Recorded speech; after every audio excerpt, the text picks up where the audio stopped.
The Lokis are rescued just after they cause a Nexus-level event. Loki is then imprisoned in a time loop. Mobius begins to suspect the TVA is not all they appear to be. Sylvie is interrogated by Hunter B-15, who wants to know more about what happened when she was attacked. I'm your host, Mark Rubalcaba, with Clubhouse Movies Podcast, joined once again by Abel Pineda and Jose Rodriguez. Back from jail and soundboarding once again. Oh, yeah. Today we are reviewing Loki Episode 4. Season 1. Season 1 episode. Well, I don't know if there's going to be more seasons. It's getting exciting. Just Episode 4. So, I thought it was definitely an improvement from last week. Oh, my goodness. It was amazing. Last week was just kind of a slow churn. Maybe there should have been an hour and a half episode. You know, like remember Game of Thrones used to have like almost 2-hour episodes? Never saw that show. I'm sorry. Yes, I do. But anyway, just long episodes would have been better because this movie was just all tension, but it was good for it. It was good. It was great. But yeah, I liked it, and I liked how they started with Sylvie, which is the female Loki, Yeah. being orphaned by the Timekeepers. Dude, I saw it and I wrote, whoa. And this episode begins, I was like, they have no chill. Yeah, that and they just kind of took her, and then the TVA was just kind of like a dungeon back then. It just seemed like a lot more ghetto. Yeah. And then that the what do you call it, the main timekeeper who's like the boss in the present time. She's the one who Ravonna? Ravonna. Yeah, I think that's right, Ravonna. She's the one who captured Sylvie. Yeah, I actually noted that. And she's also the one who kept her. getting promoted apparently after catching. Yeah. She seems like the only one that is getting promoted. Yeah, right. And she has a name. Yeah. Everyone else, actually Mobius has a name too. Yeah. But all the other Slayers are just kind of like Slayer numbers. Yeah, like B something. B-15. Hunter something. Hunter C20. Exactly. Whatever like that. So yeah, to me that was pretty cool. Yeah, I mean, that was cool. I mean, I did note that that they were crazy. And then I was like, wait. You know, later on in the episode, I was like, wait a minute. Loki has Loki feelings? This is weird. I was like, and this happens right before we're talking about all this stuff, but you're just like... Loki feelings? Like, what? Of course this narcissist is going to like himself. Yeah, but also when I saw it, I was like, now kiss. They were so close to kissing too. Twice. Yeah. Jeez, actually, I thought I caught it once. I liked his awkwardness at the very end. He's like, okay, I never usually do this, but... Come to me now. Here we go. And then he disappears. He gets shot. I was like, well, all right then. Yeah, it was, but I mean, how crazy was it that the TVA agents are just regular old people, man, that have been like orphaned of their entire existence and then just like, you do this now. Yeah, that makes me wonder, like, would they have made the Loki, or Sylvie into a TVA, or would they have just... I mean... Well, she was captured at an early age and then escaped. So maybe they would have made her. Yeah, and my questioning comes into play here with if these guys, you know, are just taking people out of their timelines or dimensions, we'll say, does this open us up to a multiverse finally? Is this how Marvel is going to introduce the multiverse? Are we going to get X-Men? I want X-Men. I don't want X-Men. I want X-Men. I think there is just like one time. It was weird because when they were about to kiss at the end of the world, when you're still on this kissing thing, right? Yeah. Okay. Yes. Well, they were about to die. Yeah. It's just Loki kissing himself in the mirror. But like, if there were a female version of you, what would she look like? Annoying. I'd be like, get it away from me. And everything went down. Yeah, it's gone. No! Eyes are melting. Oh, wait. See, the timeline. So you're back to this kissing thing. Yeah. Well, the only way they found them was because the timeline like disrupted. Yeah. Yeah. But that shouldn't have happened. Well, they were going to get destroyed. They were going to kiss each other, right? Which is which apparently is so bad it overrode the apocalypse level event. Yeah, they're like, oh, don't do this. Two characters of the same ilk. It's like watching Superstar when she's making out with the tree. Do you remember the one with Jet Li? Yeah, dude, so I made a mention to that. So apparently, throwback. Apparently, if you kill someone, you get their strength. You get their strength, but if you kiss them, it destroys the space-time continuum. Now we know. It's not that you can't touch yourself. Oh man. There was there was an episode of the Man Show where Adam Carolla cloned himself, and he thought like, "Oh, what if we jack each other off?" And then the other one exploded. God, I do not remember that show. It was pretty good. When one walked by the other one and farted in his face, he's like, "Pretty good."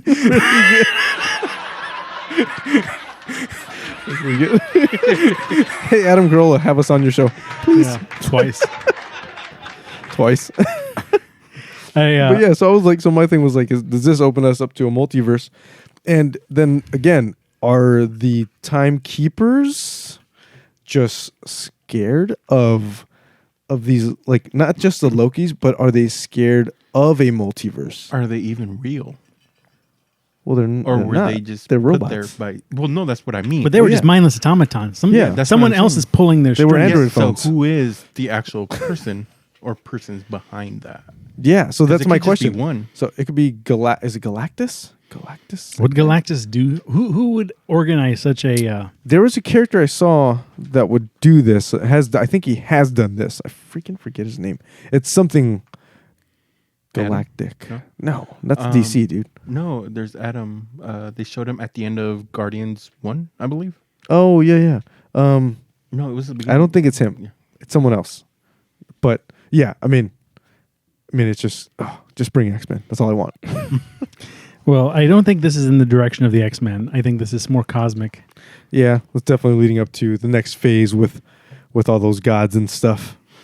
Oh yeah, the Eternals. Yeah, Which looks really bad, by the way. I actually want to watch it. I don't mind. I don't know. But anyway, back to this. I appreciated Mobius's last stand and his jet ski. Dude, yes, I was so sad. I was like sad that they killed Wherever him. I came from, I probably had a jet ski. Yeah, I I should was be like- riding a jet ski right now. No, And they kill him. I was like, jet skis are the best. But then I was like, Ravonna, you B word. Yeah. I was like, why? Why would you do this to him? And I'm like, did you know? Do you know Ravonna? What's up with you, Ravonna? Yeah, she probably does know. Yeah, she's got to know. Well, she's She has in to on know it. a lot. She's yeah. got to be in on it. She's definitely in on it. She's worth killing for. Everyone else seems to want to be unplugged. I feel Yeah. I feel like this episode actually saved the last episode because the last episode was just Yeah, it was all over the place. It wasn't very good. it was very just Yeah, I guess they needed that last episode to make Lokis fall in love with each other. But we don't even know if female Loki even cares. She's just sort of like Yeah. there. Yeah, she's playing. It just Well, like I came up with this thing. I was like, the timekeepers or whoever the hell's in charge. I was like, did they make this box of their little verse just because they can't control anything outside of it? You know, they're like, all right, this is cool. I got this. I got the Avengers and their paperweight stones. yeah. Give them something to play with. That's another thing I'm wondering about. Like he said, in episode 1, he's like, these stones don't matter. Yeah. But then, do they? Why do they matter? Maybe they do matter now. How big is this? Yeah, like maybe they were just downplaying it to make it seem like the stones don't matter at all. well, maybe the stones they're pulling the energy away from the stones. Oh, that's why they have so many. ooh. Yeah, they have so many. Because Maybe- it's powering the TVA. Maybe it's just someone. Yeah, maybe. So they maybe created a multiverse so that way they could go in and be like, I'm going to take that. I'm going to take that. That's probably what keeps them this whole show going. Yeah, God, that's that was probably loud. why they have so many. They probably destroyed the other timelines just to steal the stones. And also, did you notice Oh. that the TVA, Good. where they had the timekeepers, it was itself like a huge place. So like, are there Yeah. multiple robots?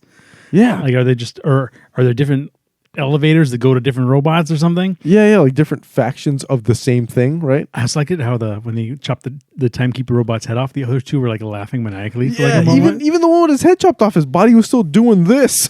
But he wasn't. I don't know, his he face said was something at the end too. What was it that he said? My head. Yeah, I don't know. Yeah, I had subtitles on. I didn't see it. yeah, it was. It was. This episode was fun. It was definitely like I was drawn in the entire time. I watched it twice. Yeah. And I was just both times I'm like, this. We need more of this. So I had crazy sushi food poisoning. Yeah. I missed the mid credit sequence or end credit sequence. Oh yeah. What happened? So the end credit sequence, Jose, you want to give it because you watched it more recently? No, just give it. Oh, okay. Yeah. Anyway, What? I'll reel that one back in. And there goes his raise. Yeah. Lobbing him out, missing him. I want my raise. Anyway, so the end credit scene, which this guy missed, is so Loki gets pruned. They zapped him away. So he gets pruned, and then he just wakes up, and he's like, "Am I in hell? Am I dead or something like that?" And they're like, "Come with us, or you will be." And you're like, "What? Who said that?" And the camera pans from Loki's perspective to three humanoid Lokis and possibly a reptilian Loki. So it's a young Loki holding a reptile, which is a freaking crocodile with a Loki crown on it or horns. And then to our right is like comic book 1980s Loki, like the crazy suit with the big golden horns. And then to our left is this black dude that looks like he's holding Mjolnir, but it's a golden hammer. So for his Loki power, like Yeah, because I printed the dossier. Yeah. And I was thinking like, oh, there's a boastful Loki, a classic Loki, and a kid Loki. I'm like, these weren't in the episode. What did I miss? Like, is this a spoiler? Yeah. So Richard E. Grant was classic Loki. Man, couldn't have picked a better dude. Yeah. Then you have can't even pronounce that name. Diobia. I'm so sorry if I'm pronouncing your name wrong. Diobio Opare. So he was playing boastful Loki. He's the guy who had the hammer that looked like it was like legit. He was Loki Thor. It was the coolest thing to see. Thorky. And so I named my next dog. Thorky. Gotta hope get a it's a Yorkie though. corgi. Didn't you have a corgi? I did have a corgi. What happened to him? Was that the one that got hit by the bus? No. I gave him to a family that had 2 more corgis because they had a giant lot of land and I had an apartment. Oh, that's true. So I was like, Okay. hey, Hey, there you Johnny go. on the spot over Oh my here. God, he's quick. Oh, Yeah. pew pew, cowboy. But yeah, so I mean, that scene was cool, and I was like, I stuck around for the other credits, and I was like, is it gonna be something? And there was nothing. But man, was that good? All right. That sounds good. Yeah. So I mean, do you got anything? Nothing? Anything? It's a redeeming episode. That's all I have. Like it was great. All right. Well, Good. I'm going to give it a B. I say a solid installment of the Marvel Cinematic Universe. It leaves the series in a fresh reset point where the story can wrap in literally any direction it wants to. Oh, that was very eloquent. Yes. I will give this one an A-. A minus. All right. So I'm giving it an A-. So strong recommend. Honestly, if you could just watch the first episode, then jump straight to this one, it'll be good. the second one was good too, though, I think. Yeah. So, I mean, I think I gave it a B. It wasn't Yeah. too bad. It was good. Third one sucked. But it was still, you could watch it. So I give it A- simply because it was kind of weird watching Loki try to Loki himself. Loki's Loki. Yeah. And they killed off Owen Wilson's character, which was a bummer. Who We don't know. apparently We don't is know if he's dead. scattered across time now. Yeah. with other Owen Wilsons. Yeah, so we're gonna wow it around. I was hoping. They might have like Luke Wilson. Yeah. Oh, that'd be cool. That I would be was cool. hoping he would have been like, "Oh wow," as he disappeared. That would be cool. What if Shows up in Idiocracy. not even Idiocracy, but what if like he goes into like a Wes Anderson movie with all those guys? Oh, that would be great. There's always like Bill Murray. Oh my God. You know? What was that? What was that movie? The Darjeeling or something? Darjeeling and I stopped Limited? watching it. Zissou. That movie was boring. It was good but boring. Yeah, so A- for me. Definitely recommend. It saved the entire show for me. It was what I wish every other Marvel show that's coming out would be. Would do this. What do you think? A- simply because it does improve on the last episode, which definitely skip. If you want the short end of episode 3 is they're on the planet, they don't die. Next, A-. Nice. Yep. Well, it's kind of funny though how they I think I said it earlier. They had to try to kiss each other in order for the space-time continuum to explode, which makes me think if they had gone any further, everything would have went to. The planet was just gonna rewind. It's like, you know what? Not right now. Does that mean that what's her name? I was say Ravioli. Ravonna. Ravonna saved the timeline by killing Loki at that moment. He's not. She Well, she killed him. She separated him from from another Nexus level event. Yeah, so she put him in another timeline. Hey, meanwhile, Lady Sif was back for the first time since Oh yeah, a long time ago. jeez, man. Where she was stuck in a Josh Whedon She probably story. got that call and was like, "What the hell is this?" Is She this got that correct?" call and said, "Yeah, please, call. He's like, again, Yeah. again, please. Save me, Marvel. Am I 100 takes all day. Am I gonna be in a movie? Yeah, No, please. You're gonna do one day of work on the Loki show. For one episode. But you get to kick Loki in the balls 50 times. Yeah, and the face. In the face. Yeah. Oh, I need a nut crunch sound effect in there. But yeah, so I guess it's a recommend from us. All right. I like. Oh, that one sucked. Try not to hit him too This is hard. gonna be no look. No hit. No hit. No look. Dang no it. hit. Swing and a miss. All right. Well, I think that's our take on the Loki season 4 episode. Who knows what the story might hold? We will catch you next time on Clubhouse Movies Podcast. I'm your host, Mark Wilcobb. Over and out.